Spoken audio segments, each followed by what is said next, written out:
在《楚乔传》第1季的结局中，燕洵下令放箭，宇文乐坠入了冰湖之中，生死不知。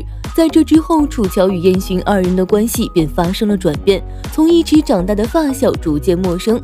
那么在何时楚乔彻底与燕洵为敌呢？而燕洵又是如何杀害了楚乔身边所有的朋友呢？今天我们就来揭晓。话接上回，在楚乔离开之后，金子苏便瘫坐在了屋中，等待自己丈夫的惩罚。但不知道为何房中突然走水，加上狂风的原因，一瞬间就助长起了整个火势。将军，楚乔跑了。此时唐诗鹏也接到了自己属下的禀报，楚乔成功的离开了营房之中。什么？那么多人守着，怎么就会跑了？唐诗鹏此时只感觉眼前一黑，如果燕洵知道了这件事情，那么整个秋兰城怕是都保不下来。是夫人，夫人拿着你的令牌骗来了钥匙。那位将士带着颤抖的声音说道，毕竟让楚乔跑掉这种事情本就是一种极大的过错。不过将士并未等到唐诗鹏的呵斥，只是愤怒地拍了下桌子。贱人，只会坏我的大事，立刻备马给我追！唐诗鹏立刻下命令开始捉拿楚乔。此时也有将士来禀报蓝房走水的事情，并且将金子苏还在屋中告诉了唐诗鹏。火势借助风势已经越来越大，需要让唐诗鹏下令调动水龙局前来灭火。但唐诗鹏此时根本顾不上金子苏，因为楚乔若是跑了，他们全军一个人都活不了。而此时金子苏也只能躲在蓝房中的一个角落之中，浑身颤抖着摸着自己的肚子，脸上被黑烟和灰尘熏得十分肮脏。宝宝不怕，你爹爹马上就来救我们了。金子苏带着哭腔一遍遍地说着这句话。到此时，她依旧相信着那位已经抛弃她的丈夫，而已经赶来的将军府下人也以为楚乔已经被救走，房中无人，所以便也任由火烧下去。宝宝不怕。金子苏此时已经害怕地闭上了眼睛，但这时话还没说完，一根横梁便轰然砸下，掩去了所有的声音，也带走了2个鲜活的生命。此时楚乔已经跑到了旷野之上，贺萧等人也被救出，跟在了他的身边。因为是夜晚的缘故，楚乔一回头就看到了秋兰城的方向一片红光，火焰直接烧红了半边天。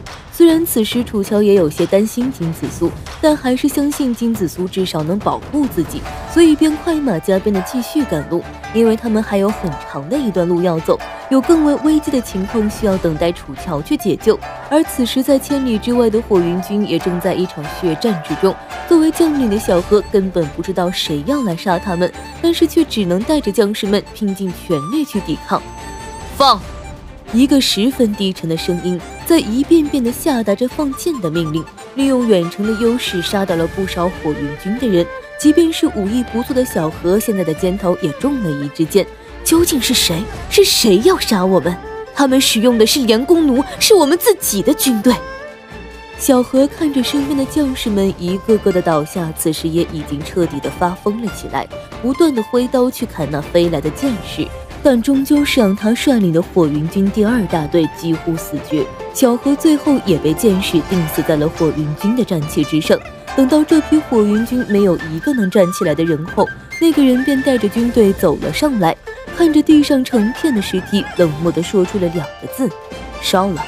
随着声音的落下，战士们便拎着装有松油的木桶浇在了那些战士的身上，然后一把火就烧了上去。这是彻底的杀戮，没有带有任何一丝的人性。而在天刚刚泛起微光的时候，楚乔也快要奔驰到火云军的驻地，但还没到，楚乔就一连接到数条传令军的禀报。不仅如此，他们的身后还有着很多追兵，可谓是到了一种前后夹击的境地之中。随着楚乔率军不断的前进，很快他就看到了惨败的火云军，以及在火云军之中那匹通体火红的战马。看到了这一幕后，楚乔快速的策马上前，但看清楚后，他再度被眼前的景象给震惊住了。只见袅袅的衣衫已经破碎不堪，原本火红的披风上也染上了许多鲜血，肺部也中了一支利箭，身上其他的地方还有多处刀伤。此时正躺在一位女将的怀中，强撑着呼吸。怎么回事？军医在哪儿？楚乔看到袅袅的状态后，立刻就翻身下马，直接跑到了袅袅的身前，大喊道。而那位女将看到楚乔之后，强忍了许久的眼泪也瞬间滑落了下来。楚大人，皇上要杀我们郡主，小何将军已经阵亡了，郡主也遭遇了埋伏。女将声音哽咽地对楚乔解释着，这些话也一次次地冲击楚乔的内心。他紧赶慢赶，却依旧是慢了一步。而此时袅袅也痛苦地咳了一声，口中的鲜血止不住地吐了出来。此时的袅袅似乎也做了一个很长的梦，梦见了自己哥哥燕洵成为了皇帝，她也成为了公主，然后大笑地对小何说，自己以后可以在全天下挑选驸马了，找最有才华的男人当她的丈夫。但很快袅袅也就清醒了过来，看着此时苍茫的天空，以及在天空中飞舞的那一只洁白的鹰，他一生都在为了燕北而奋斗，但现在燕北却抛弃了他。袅袅，你要挺住，大夫会救你的。楚乔现在死死地抓住了袅袅的手，但下一秒，袅袅却突然间低头，狠狠咬在了楚乔的手腕上，眼底之中带着铺天盖地的恨意。为什么要杀我们？袅袅此时也已经神志不清了，将楚乔当做了燕洵，怒吼地喊道，而楚乔也只是任由他去咬去发泄，因为这本就是楚乔所带来的灾难。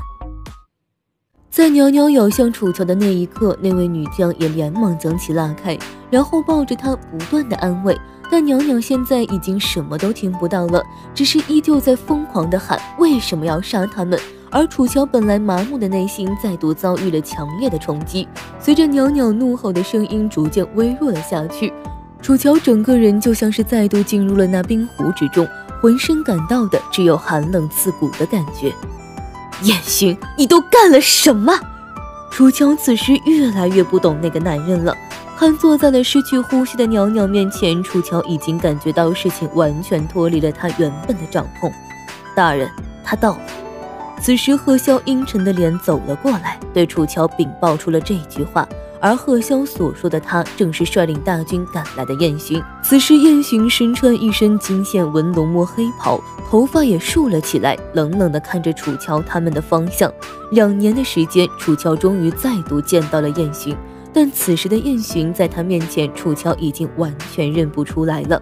他的样貌、身份、行为、气息对于楚乔来讲全都是陌生的。恍然间才明白了过来，眼前的这个人已经是燕北的皇帝了，再也不是当初他认识的那个同自己相依为命的少年了。阿楚，燕洵望着楚乔，带着帝王的威严，缓缓地问道：“你又要为这些不相干的人与我为敌吗？”听到这句话后，楚乔不由得冷笑了起来。什么叫做不相干的人？如果没有巫先生，他燕洵如何能在被囚禁的地方培养出自己的势力？如果没有雨姑娘，他燕洵如何能够成功逃离，如今坐拥燕北大地？就连袅袅这位他世上最后一个血亲，都成为了不相干的人了吗？楚乔现在只能用冷笑来回应燕洵，因为他现在都不知道，是不是有朝一日他楚乔站在燕洵的面前，也会变成跟巫先生、雨姑娘和袅袅一样的不相干的人。他曾经用自己的忠诚和爱换来了如今的局面，那个曾经信誓旦旦发誓要守护他一生的男人，已经将那把屠刀举在了他的头上。